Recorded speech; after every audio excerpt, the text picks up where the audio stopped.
भाई मोहन जी यादव को बहुत बहुत धन्यवाद देता हूँ, साधुवाद देता हूँ कि लगातार हमारी जब से सरकार बनी लगातार बातचीत चल रही थी और मैंने निवेदन किया मोहन जी से कि ये बहुत ही आवश्यक राजस्थान और मध्य प्रदेश के लिए योजना है और इस योजना को जैसा कि बताया माननीय मुख्यमंत्री जी ने कि अटल बिहारी जी का सपना नदी से नदी जोड़ने वाले सपने में यह मध्य प्रदेश और राजस्थान आ रहा था। उस समय माननीय अटल जी के समय में इसकी नींव रखी गई थी, लेकिन उसके कुछ दिन ही बाद कांग्रेस की सरकार आ गई। उसके बाद हमारी 2013 में सरकार आई, हमने फिर से इस पर काम किया, इसकी डीपीआर बनाने का काम भी उसमें हुआ योजना। लेकिन उस समय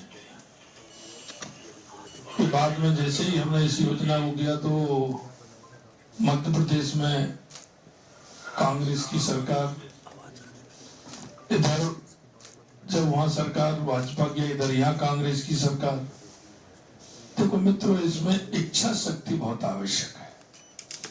किसी काम को करने के लिए उसकी इच्छा शक्ति हो तो वो काम परिणति पर पहुंचता है। उन्होंने सिर्फ इस पर राजनीति के अलावा कुछ नहीं किया।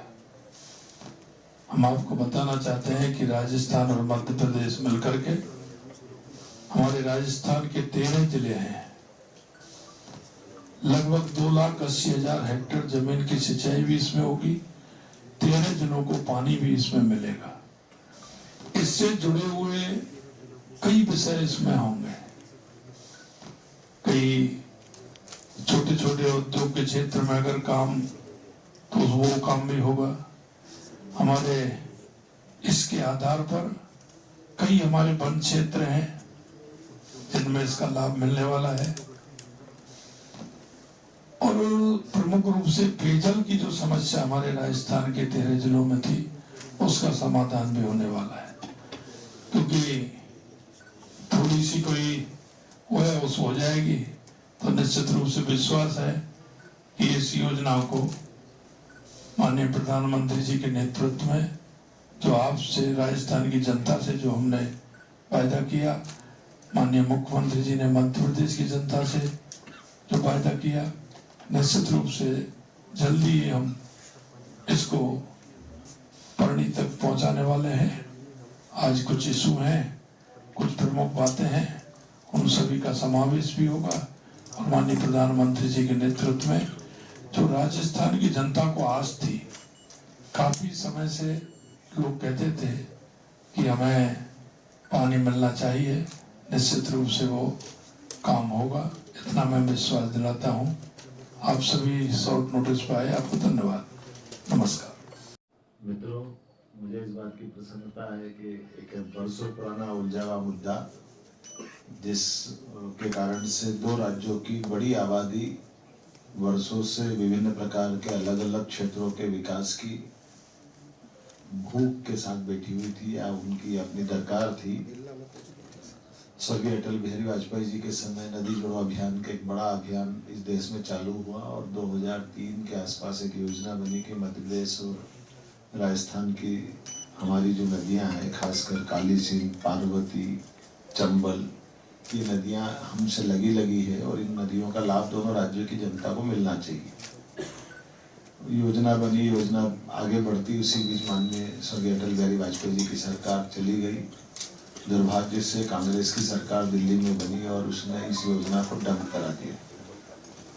ये हमारे लिए वर्तमान का समय और भाग्यशाली है जिसमें यशस्वी प्रधानमंत्री ने इतने गंभीर महत्व के इस विषय को हाथ में लिया और हमारी सरकार मध्य प्रदेश में तो बनी थी लेकिन राजस्थान सरकार ने इस ध्यान नहीं दिया। माननीय भजन लाल जी इस संबंध में बताएंगे, लेकिन मुझे इस बात का संतोष है कि जैसे ही माननीय भजन लाल जी की सरकार बनी और हमारी तो मध्य प्रदेश सरकार पहले से उस इशू पर बैठी हुई थी, जिसके आधार पर ये एक बड़ी योजना का लाभ हमारे ये लगभग मध्य प्रदेश के शिवपुरी, ग्वालियर, भिंड, मुरैना, गुना, उज्जैन, इंदौर, देवास इतने जिलों में न केवल पेयजल की और औद्योगिक जरूरतों की पूर्ति करेगी, बल्कि इसमें काफी बड़े पैमाने पर हमारे लगभग 7 डैम जो बनेंगे, 35,000 करोड़ से ज्यादा की हमारी उसमें मोटे तौर पर कल्पना है। आगे भी बढ़ेंगे, लेकिन अभी कुछ इशू बाकी है। अभी रात तक अभी हमारे दोनों राज्यों के अधिकारी लेवल पर इस पर चर्चा बाकी है। कुछ हम कोशिश कर रहे हैं कि जनता के हित में शाम तक कोई इस मुकाम तक पहुंचे। तो आज मैं इस कारण से मध्य प्रदेश से चल करके यहाँ आया हूँ, और मैं बाबा महाकाल की नगरी से रहता हूँ। जल ही जीवन है, जल के देवता के आधार पर हम तो अपनी संस्कृति को मानते हैं। मैं उम्मीद करता हूँ कि आज सायंकाल दिल्ली तक ये मुकाम तक पूरा समझौता बनेगा, और यशस्वी प्रधानमंत्री के नेतृत्व में जैसी हमारी आशा आकांक्षा है, निश्चित रूप से जनता के हित में हम लोग, मैं उम्मीद पालता हूँ कि निश्चित रूप हम होपफुल है कि शाम तक ये हमारा आपस का एमओयू पूरा होगा। मेरी अपनी ओर से जब ये योजना पूरी हो जाएगी तो हमने इसमें कई सेक्टर में काम करने का निर्णय किया है। बड़े पैमाने पर पर्यटन की संभावना रहेगी, औद्योगिक निवेश का बड़ा एक एरिया तैयार होगा, पेयजल की समस्या हल होगी, शैक्षणिक संस्थानों को खुलने का मौका मिलेगा, धार्मिक पर्यटन के केंद्र इसमें बनेंगे।